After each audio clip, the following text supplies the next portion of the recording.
Hey, what is up everyone? It's Josh again. I hope you've been doing well and thanks for taking a look at this video. So I've been taking a look at some of the comment sections and the messages I've seen on Discord and Instagram, and I noticed that there's quite a few of you out there who haven't really got into the enthusiast custom mechanical keyboard hobby yet. So I wanted to make this video to kind of share my own personal story with mechanical keyboards and hopefully inspire you to kind of look into the hobby yourself. My own personal view on keyboards in general is I kind of see them like cars. They're vehicles to take you to the places you want to go. For me personally, it's something that I spend the most time with every day, and for me and many others, it's the most important tool for our livelihoods and our regular full-time jobs. Well, I mean the whole computer setup's important too, but you get the idea there. Anyways, the only reason I got into making cables in the first place was to make something to go along with my first significant mechanical keyboard purchase. Since then, I've met a lot of awesome people, I've learned about electronics and design, and most importantly, I've gained a really great creative outlet for me to try things out and just be creative in general. So with that being said, I wanted to share with you, a timeline of the keyboards that have come into my life, and I hope this will interest some of you to kind of look into the mechanical keyboard hobby further. So growing up around the ripe age of 13 or so, I would like to think of myself as semi-competitive playing this really cool game called Counter-Strike Source. This was around the time where I saved up all my money to build my first computer and also picked up my first keyboard to go along with that. The first board I picked up I think was called the Microsoft Keyboard 500, and then I later swapped it out to the Sidewinder X4. I know these are both not mechanical keyboards, but these were the first keyboards I was able to purchase for myself. And I actually really enjoyed them growing up, and I ended up using them for many years after. It wasn't until college, I think my second or third year, and I was really interested in like gamer keyboards, because I was playing CSGO at the time and like I wanted to upgrade my stuff. So the first like mechanical keyboard purchase that I made was actually the Corsair K70. Like honestly, RGB is pretty cool. No, don't get me wrong, and the little knobs with the multimedia keys, I thought was very useful, and I used them every day and really enjoyed that board. And I was using that K70 for many years after and really enjoyed the experience in general. About a year after I picked up that K70, I had this summer job where I kind of had my own office, and for some reason I really wanted like a really small, annoying board just to kind of click clack away on.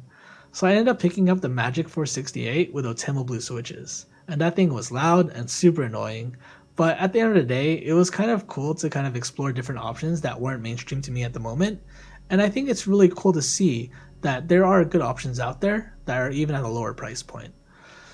Not too long after picking up that Magic 468, I was actually finishing up my college degree, and I ended up finding the full-time job that I still work to this day.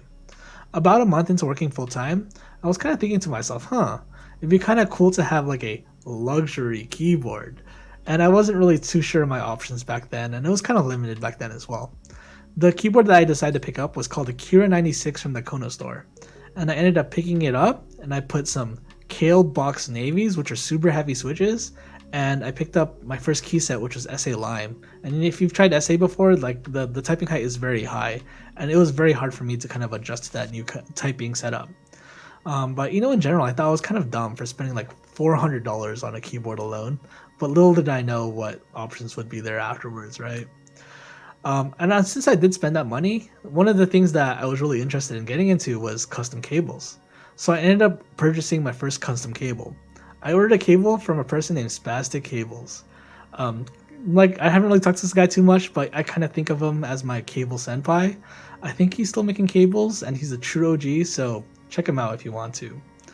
But anyways, since I was waiting for the cable, it takes some time to make cables, don't get me wrong, I decided just to try making it myself. And that's how I got started making cables, was because of my first keyboard purchase, and I just wanted something to have while I was waiting.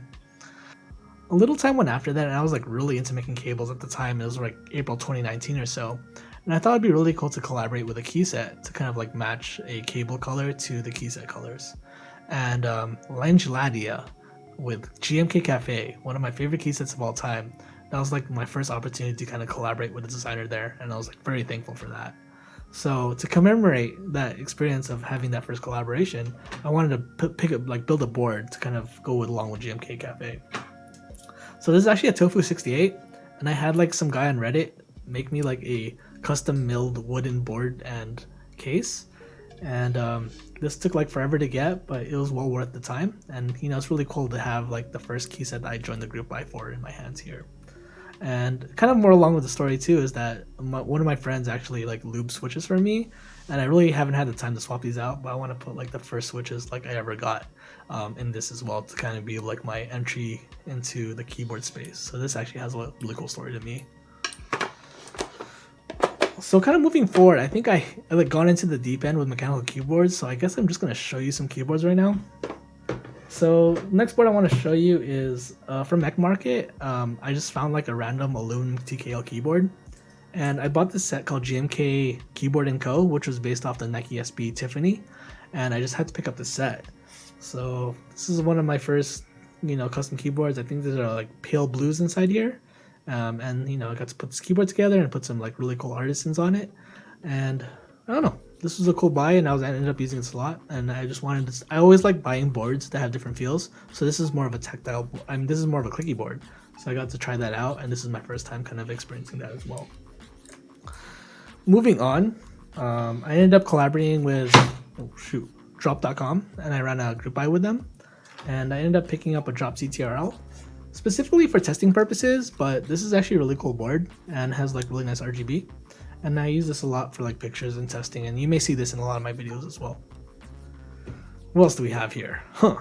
Oh yeah, here's my daily driver at the moment. This is the custom TKL from SM Keyboards, and I have some really cool artisans on it. Green's my favorite color, and I'm really into audio, and this kind of embodies everything that is in my vibe check, I guess. So this is a really cool board to have, and if you haven't seen the video of me building this, I have that on my YouTube channel, so if you want to check that out, you should do that. Next off, I have a rose gold Melody 96. This thing is heavy. Oh my, it's got like a big brass weight on it, and I really only picked this up because I was getting Olivia++, and this was a nice rose gold keyboard to kind of go along with it, and I had some like really cool artisans to kind of go put it together with. And I don't use this keyboard that often, but it's kind of a fun way to kind of just have as a display, and also to kind of like, I lend to people to try out keyboards and try to get them into the hobby as well. Ooh, let me put that down.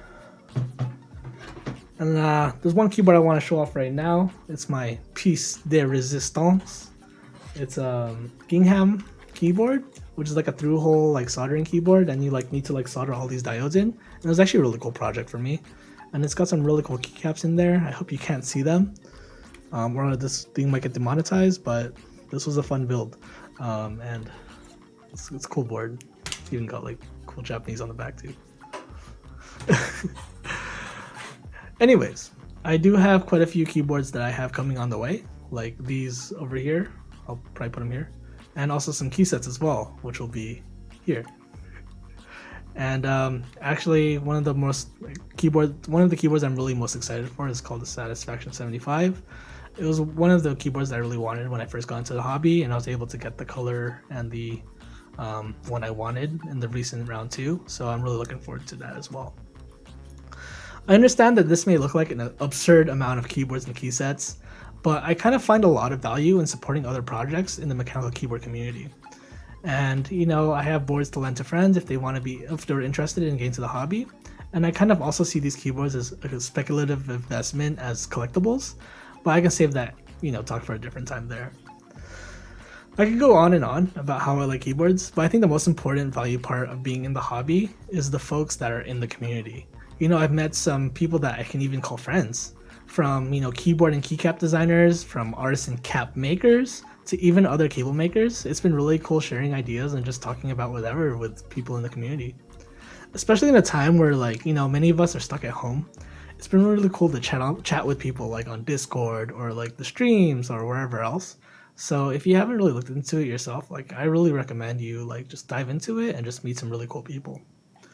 I know that there's quite a large barrier of entry when people come into the hobby, so I think one new project that I want to work on for this channel is to actually make a series of videos to kind of be like an introduction to mechanical keyboards and kind of expose people to the wonderful world of keybs, because I feel like I've been had some success in doing that with cables as well, so it's kind of like doing that and kind of being the precursor to why people appreciate cables as well.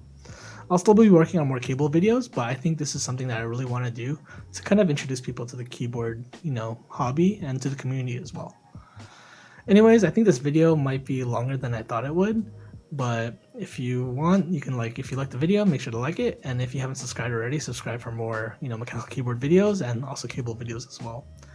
Anyways, thanks for taking the time to watch this video. I hope you have a wonderful time watching it, and I hope you are interested in mechanical keyboards a little more than you were before. And make wise choices. All right, okay, bye.